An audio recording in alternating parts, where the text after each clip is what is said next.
इस वक्त हमारे साथ खास बातचीत करने के लिए बिहारीगंज विधानसभा के भावी प्रत्याशी खुशबू कुमारी है। उससे आज हम खास बातचीत करेंगे जनस्वराज को लेकर के। जनस्वराज की अब क्या तैयारियां हैं, चुनाव समथिंग नवंबर दिसंबर में होना है और क्या इनकी तैयारियां हैं उस पर हम बात करेंगे।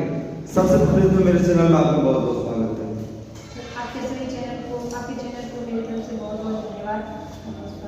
आप लोग मानिए बहुत मेहनत करते हैं। जी मैडम, अब चुनाव में कुछ दिन बचे हैं और अभी क्या कुछ जनस्वराज को लेकर के तैयारियां अपनी पार्टी के अंदर? देखिए, जनस्वराज को लेकर तो तैयारियां बहुत सारी हो रही है, बहुत ज़्यादा हो रही है। जो शुरुआती थी और अब जो है इसमें बहुत ज़्यादा अंतर है।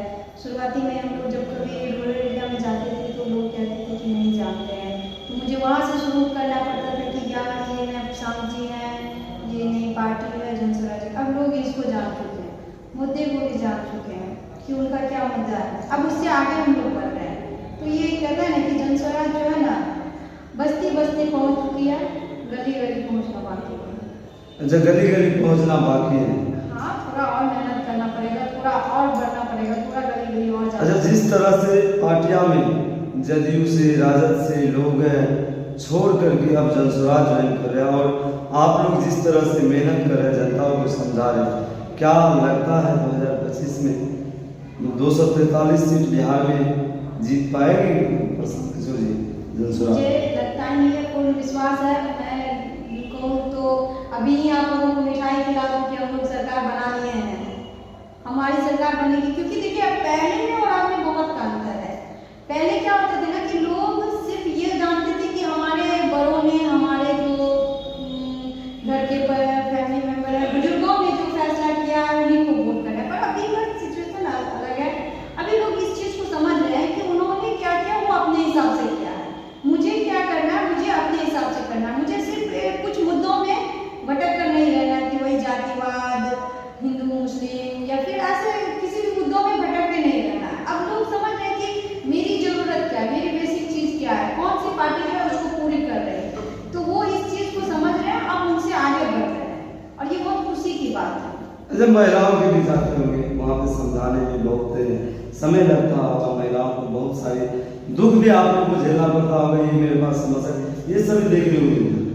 हाँ, मैं महिलाओं के पास से तो ज़्यादातर मैं महिलाओं के ही पास जाती हूँ। वो इसलिए मैं ज़्यादातर महिलाओं के पास जाती हूँ कि पुरुषों की भागीदारी हमेशा से रही है राजनीति में, चाहे वो शिक्षित हो अशिक्षित हो, जो भी हो। आप लोग भी सभी जानते हैं कि पुरुषों की भागीदारी हमेशा से अच्छी खासी रही है राजनीति को लेकर। पर महिलाएं क्या था, वो एक सीमित थी, घर तक सीमित थी। उनको इतना पता था कि उनके घर वालों ने बताया कि इस नंबर पर, इस वोट पर, इस पहचान पर वोट कर देना, बस उन्होंने वोट कर दिया। इसलिए मैं महिलाओं के पास जाती हूँ और जब जाती हूँ तो थोड़ी बहुत तो जो बात को समस्याएं तो होती ही हैं, परेशानियां तो होती ही हैं।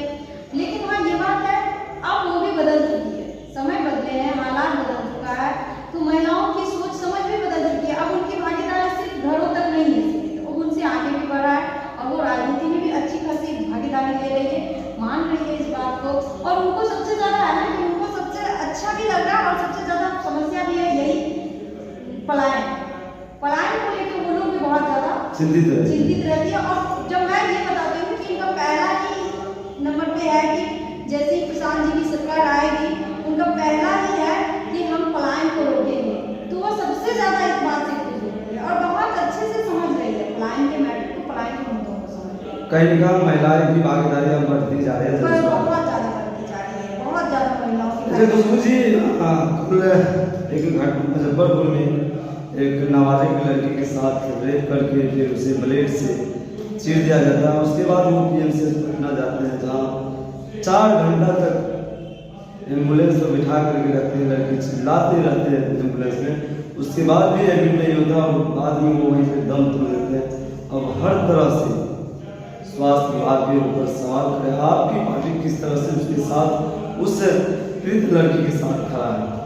देखिए, मेरी पार्टी तो जो खड़ी है कि सबसे पहले तो मैं उस बच्ची के लिए क्षण भर रुक जाऊंगी, सांसें थम जाती है, ऐसी घटनाएं जो होती है। मैं भी और मैं भी किसी की बेटी हूँ, मैंने भी अपने घर में बेटियों को देखा पार्टी तो जो कर ही रही है, व्यक्तिगत भी मैं अगर कहूँ तो इतनी नंदनीय घटना, इतनी ज्यादा कि इसका चर्चा भी क्या किया जाए। दिल धड़क जाता है, घबरा जाता है, और कैसे उस बच्ची ने उस सिचुएशन को झेला होगा। और मैं क्या कहूँगी, व्यक्तिगत भी मैं बहुत कुछ सोच लेती हूँ, पर पार्टी जहाँ तक है, हमारी पार्टी इसके खिलाफ में एकदम से लगी हुई है। इस मैटर को लेकर इसमें दोषी कौन है?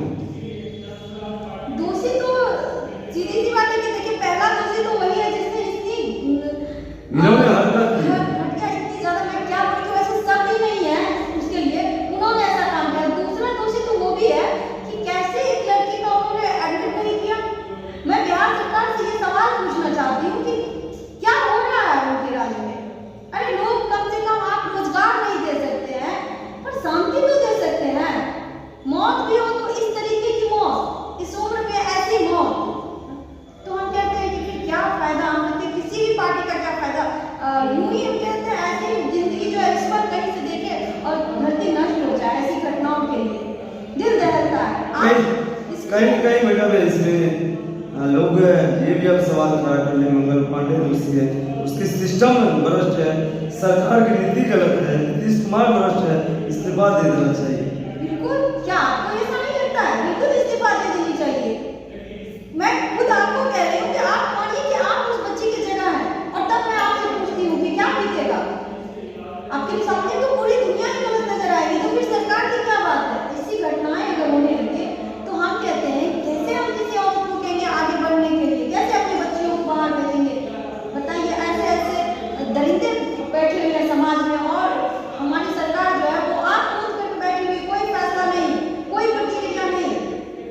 और इसलिए हम लोगों ने आज, हमारी जो जनस्वराज्य साथी है, आज इस कार्यालय में हम लोग उस बच्ची के लिए मौन व्रत रखेंगे, कैंडल मार्च निकालेंगे। कम से कम अपने दिल को तसल्ली देंगे। उसके लिए तो हम लोग कुछ नहीं कर पाएंगे, कम से कम अपने आप को तो लगेगा वो मानव है। नहीं तो हम लोग समाज में किस मुंह से जाएंगे? हम लोग समाज को बदलने आए हैं, हम लोग व्यक्तिगत अपने लिए कुछ करने नहीं आए, हम लोग समाज के लिए करने आए। और जब समाज में ऐसी घटनाएं होंगी और हम लोग उसका विरोध नहीं कर पाएंगे, हम लोग कुछ करने पाएंगे, तो फिर क्या फायदा समाज में जाने का, घूमने का? मैं तो इस बात को कहने में थरथरा जाती हूँ। कहीं इसमें सरकार दोषी है सर। कहीं बिल्कुल सरकार दोषी है। देखिए, हमारे साथ एक महिला है, और महिला का दुख महिला जानते, हम भी जानते हैं, क्योंकि हम भी इसी समाज में जन्मे बड़े हैं। कहीं न कहीं ये मामला को लेकर के इसमें सरकार दोषी है, सरकार की सिस्टम दोषी है। और बिहार के भ्रष्ट जो नीतीश कुमार और नरेंद्र मोदी जी कहते हैं बेटी बचाओ बेटी पढ़ाओ, आज वो दिन कहाँ चला गया, वो बातें कहाँ चली गई? आपकी जवानी क्यों नहीं खुलते हैं? आपके मंगल पांडे जो स्वास्थ्य विभाग के मंत्री हैं, उसके आप इस्तीफा क्यों दिलवाते हैं? आज मुजफ्फरपुर में इस तरह की घटना हुई, लेकिन आप लोग की हिम्मत आज मुंह खोलने का नहीं है। आप लोग सत्ता में बैठे क्यों हैं? ये जनता पूछती है, ये महिला पूछते हैं, ये भारत के नागरिक पूछते हैं। तो इस खबर को लेकर के आप लोग का क्या राय है? आप लोग हमारे वीडियो को यदि यूट्यूब पे देख रहे हैं उसको सब्सक्राइब करें, यदि आप फेसबुक पेज पे देख रहे हैं तो ज़्यादा से ज़्यादा शेयर करें और फॉलो करें, देखते रहें। जय हिंद।